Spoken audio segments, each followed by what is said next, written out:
ভগবান শ্রীকৃষ্ণের অমৃত বাণীগুলি জীবনকে এক নতুন পথের সন্ধান দেয়।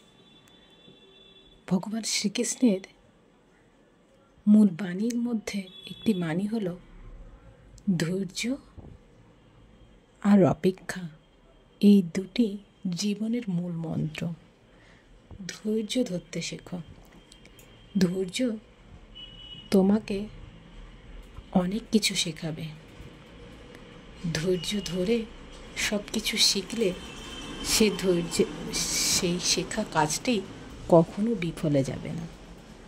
আর অপেক্ষা, কোনো জিনিস খুব সহজে পেয়ে গেলে সেটা খুব সহজেই চলে যায়।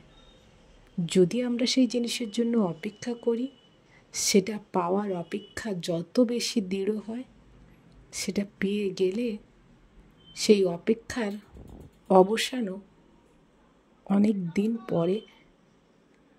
অপেক্ষা করতে করতে যখন আমরা সেই জিনিসটা পেয়ে যাই, কারণ আমরা ধৈর্য ধরে সেটার জন্য অপেক্ষা করেছিলাম, তাই সেই পাওয়া জিনিসটা সহজে কখনো হারায় না।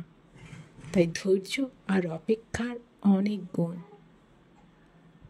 বিপদ আপদে সব সময় ধৈর্য রাখতে হবে আর নিজের মনকে সর্বদা শান্ত রাখতে হবে, এটা বলে যে ভগবান আমায় হয়তো পরীক্ষা নিচ্ছেন, আর এই পরীক্ষার ফল আমার জীবনে অবশ্যই আমি পাবো। ভগবানের উপর বিশ্বাস রাখুন, সবই সম্ভব।